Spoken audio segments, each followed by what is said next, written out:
샬롬. 하나님께서 오늘도 저와 여러분들을 붙드십니다. 은혜 충만, 성령 충만 주시기를 바랍니다. 오늘 하나님께서 우리에게 주시는 말씀은 빌립보서 제2장 1절에서 11절까지의 말씀입니다.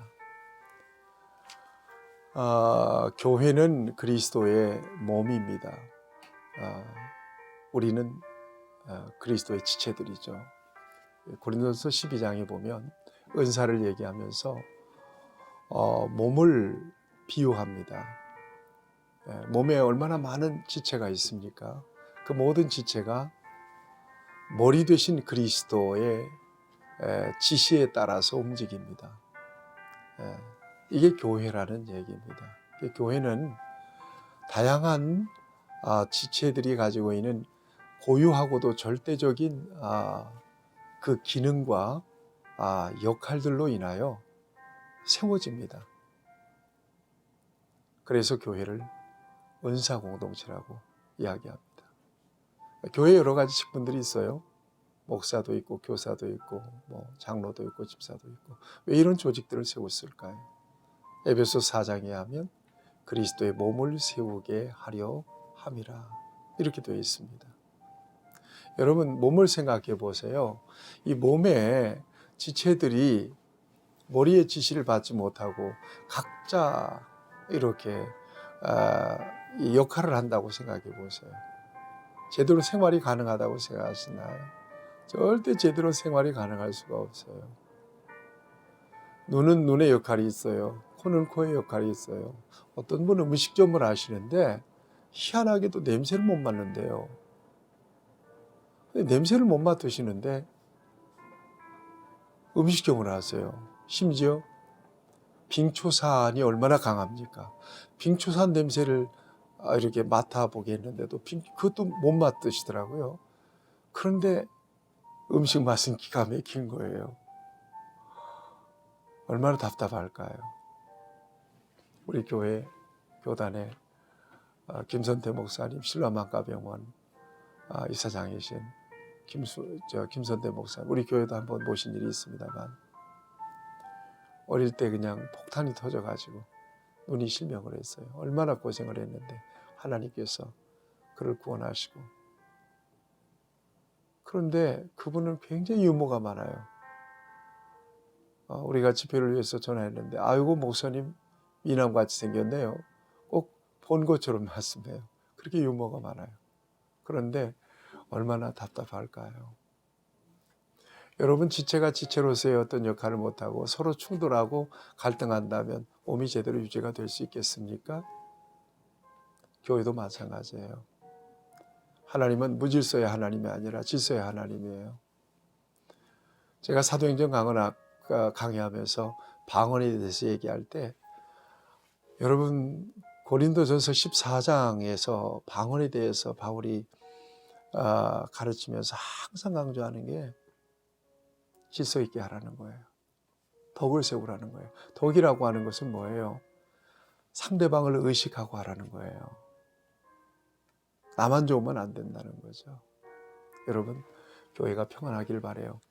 여러분들의 교회 생활이 평안히 있길 바라요. 조금 성격적으로 정서적으로 모나신 분들도 있습니다. 그분들은 잘 이해하시고 감싸주시고요. 그리고 어쨌든 남 의식하지 말고 자기 맡은 자리에서 자기 일에 충성할 때 교회는 건강한 교회가 된다고 믿습니다. 여러분의 교회 생활, 영적 생활에 언제나 평강이 있기를 바랍니다. 오늘 본문 말씀 보세요. 그리스도 예수 안에서 무슨 권면이나 사랑의 무슨 위로나 성령의 무슨 교제나 긍휼이나 자비가 있거든 마음을 같이하여 같은 사랑을 가지고 뜻을 합하여 한 마음을 품어 아무 일이든지 다툼이나 허용으로 하지 말고 오직 겸손한 마음으로 각각 자기보다 남을 낮게 여기고. 왜 이런 얘기를 했을까요? 빌립보 교회가 지금 불편한 거예요. 갈등도 있어요. 같은 마음이 안 되는 거예요. 다툼이 있는 거예요. 허영심이 많은 사람도 있는 거예요. 이런 사람들로 인하여 교회가 은혜를 잃어버렸어요. 불편한 거예요. 그래서 권면하는 거예요. 교회라는 건 뭐냐? 그리스도의 몸이다. 너희 안에 너희 중심에 누가 있느냐? 주님이 계시지 않느냐? 그러므로 주님의 마음을 품고 섬기고 사랑하고 예수님처럼 관계해야 된다. 교인들이 다 목사나 장로가 또 교인들이 전부 다 예수님의 마음을 품고 있다면 다툴 일이 어디 있어요? 싸울 일이 어디 있어요? 아, 그러세요, 집사님.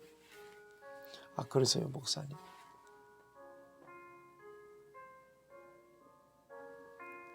성령 충만하셔서 이럴 수 있기를 바라요. 저와 여러분들이 누구에게도 스트레스 주지 않는다. 누구에게도 부담 안 준다. 교회는 은사 공동체니까 은사는 강제로 되는 건 아니잖아요. 명령으로 되는 것도 아니잖아요. 은사는 하고 싶은 일, 기쁜 일, 그 일을 기쁨으로 하면 되는 거지. 이게 진정한 은사의 발휘라고 생각하지.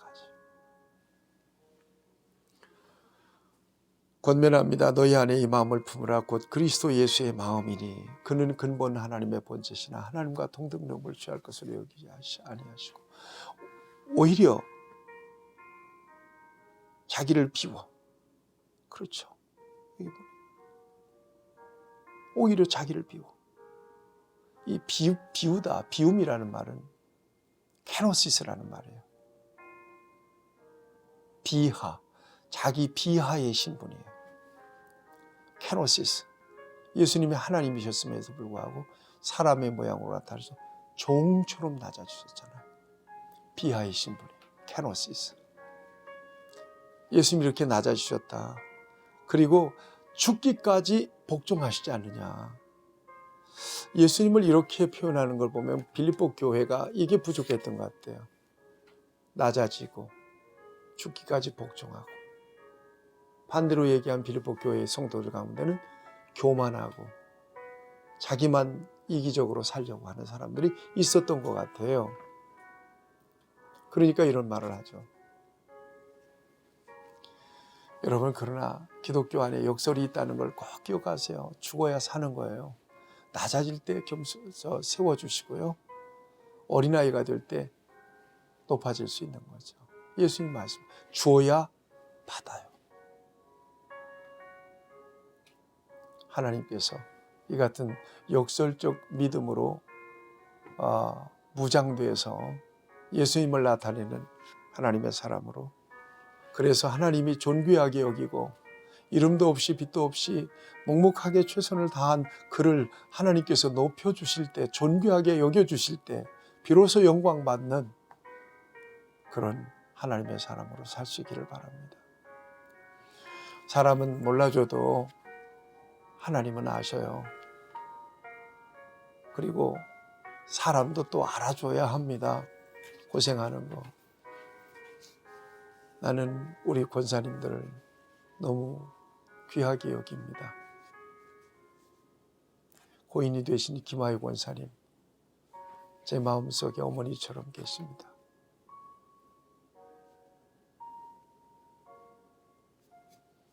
그분의 사랑을 많이 받았습니다. 그분의 산소에 가서 내가 얼마나 울었는지 모릅니다. 주님의 마음을 품고 오롯이 헌신하고, 당신은 괴롭고 힘들어도 우리 목사님, 성도들 향하여 우리 새끼들, 그러고 섬겼던 교회를 위하여 눈물로 기도하고. 그래서 저는 생각하는 거예요. 아무리 목회가 힘들고 어려워도 주님 배반하지 말아야 된다. 그리고 눈물과 땀으로 하나님의 교회를 세워간 성도들의 눈물과 땀을 배반해서는 안 된다. 그렇게 저는 생각합니다. 최선을 다해 보려고 합니다.